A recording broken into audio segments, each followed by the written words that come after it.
very often a player comes round and gets reception like that from the away fans. No, that's amazing.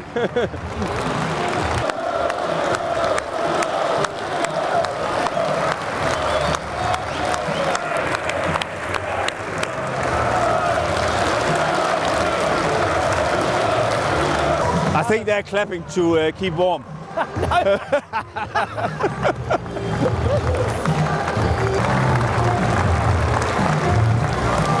Oh, good, well done. Yeah.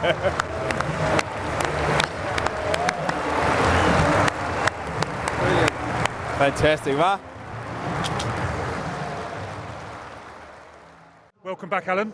Absolute pleasure to have you here. A pleasure to be here. What's it like to be back? It's a fantastic. I mean, I see an upgraded stadium since I was here. What's the big change you've seen? For sure, the inside, but I mean, everything has had a very nice touch-up, I would say. Special memories of this place? Oh, I have so many memories, great memories, absolutely.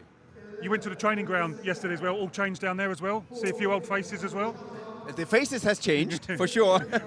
A few more grey hairs among some of them? Yes, but also upgraded. You know, it looks very nice. The facilities for the players, the staff, everyone behind. It's amazing. It looks really good. Take me back to the year 2000 when you signed for this club. How big a decision was it?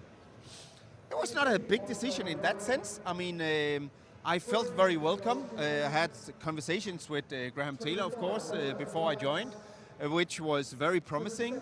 And a club, a family you join, so I felt welcome from the first day. How big a factor was Graham Taylor, and what did he say to you? Oh, for sure, he was a big factor, and you know, he wanted me to come. He had very big plans for the club. He wanted to rebuild and get back into the Premier League again. And I remember the beginning, 14 games, I remember, unbeaten. So I thought, fantastic, what a start, we're back. It's a special day as well today here. We're going to mark 3 years since he passed away. Significant you're here today to join in that? I am so pleased to be here on this special day, absolutely, where we will remember Graham Taylor as the unbelievable manager, person, family man he was. Can you remember where you were when the news broke that he had sadly passed away, and how did it affect you? I do not remember exactly where I was, but I was affected by the fact, you know, sometimes people pass away too early, where you think they will live forever. However, the memories and the statue I saw when I arrived to this stadium gave me great memories again. What was he like to play under? What was he like as a manager? He was very passionate about everything that had to do with Watford, the team, the fans. He demanded a lot from the players, but in a nice way. But also, I remember when we did not do so well, we were sitting in meetings for quite a long time. I still remember that day, his final game in charge against Tranmere here. I think that Coldplay song, It's All Yellow, played. There wasn't a dry eye in the house. Do you remember that day well? It was for sure a special day, and also a sad day in a way. But there's a lot of days for good memories. And then the next season, Vialli came in, all completely changed. That was a big change for Watford, different, but also maybe it was needed, but I don't think the timing was right.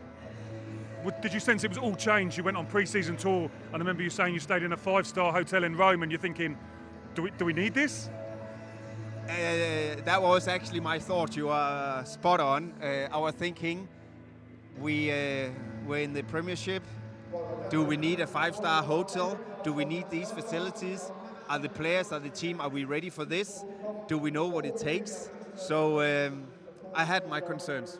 You had some good players though, didn't you? Did you not really fulfill the potential of that team? We had amazing players. We had a good manager with good plans, but the timing was not quite right in my eyes. What was it like to play with someone like Filippo Gali? Because He looked a tremendous player even at 38, 39. Yeah, but you know the history this man had, and you know where he was coming from, unbelievable. So many good players, but the team, the squad, we were not able to put it onto the pitch. And then it was all change again at the end of that season. Ray Lewington came in, completely different guy, completely different coach. How did you enjoy playing under him? No, very much. I mean, he was very new in the game at that level, at that time, but still, you know, he needed to find his way and learn in the doing.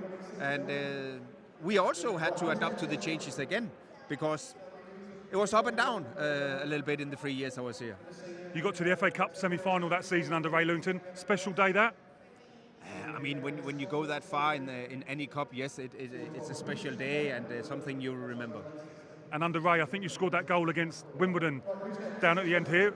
Talk me through that goal. I have good memories. I believe that was a long ball played out and turned around and hit it quite well. Good celebration as well. It seemed like it meant a lot to you, that one. It did. It was in a relief. I can't exactly remember what it was that had to come out, but it was in relief, and you know it's always nice to score, especially at this end. You played in a really nice era for the club, some real big characters, some legends almost. Paul Robinson, Steve Palmer, Robert Page. What was that like, Heide Helgeson? Talk me through that period in your career. What was it like? What was that dressing room like? No, I came to it was a settled team. A Watford team with amazing players and some fresh and new players came through, and I think many of the players, they found their level these years or made themselves into the game of football. So it was great players to be around. Your farewell game, that Sheffield United game. I was talking to my friend this morning, and he said it was almost as emotional as he's been here being a fan. Super Allan Nielsen rang out for minutes and minutes after you departed. Your memories of that day? It's probably the biggest memory I have, because first when you're in it, do you deserve it? Why are they singing? Why do they keep on singing? But now, thinking back, it was unbelievable. Did I deserve it? And they kept on singing, and you know, I wanted to do something, but you know, there was nothing I could do, just take it in.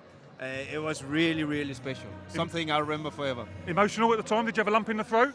For sure it was emotional, because should I go? Should I leave for Denmark? Is it the right time to finish here? I mean, the crowd was unbelievable, the fans, everything was right. So very emotional, absolutely. But was it the right time in the end to leave, did you think, on reflection? I believe it was the right time. The club wanted to go somewhere, and so I think something happens for a reason, and this was the right reason, and the farewell I had. I'm so grateful for that. Unbelievable. I want to talk to you also about that game, 7-4 at Burnley. How did you not score? That's right, yeah. But sometimes I remember difficult games, hard games. I tend to pop up and score some goals. So it was not for me to score in this game. And just a special place in your heart this club has for you? For sure. The memories the club has helped to create for me is something, you know, I always remember and will remember. And the treatment my son and myself have had coming back here is unbelievable. It's such a warm feeling.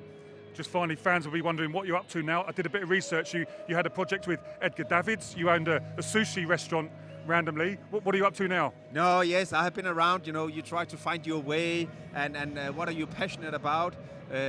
Football was number one. Secondly, now I live in Dubai with my wife, and I have an online business, health and wellness products. But what I like the most is to help people find their way and where they are right now to get where they want to be. So a little bit of the mental part of life. We're so good to have you back. You're welcome anytime. Thank you for your time. I'm pleased to be back. Thank you. Hey, where are you going? Click here for more videos.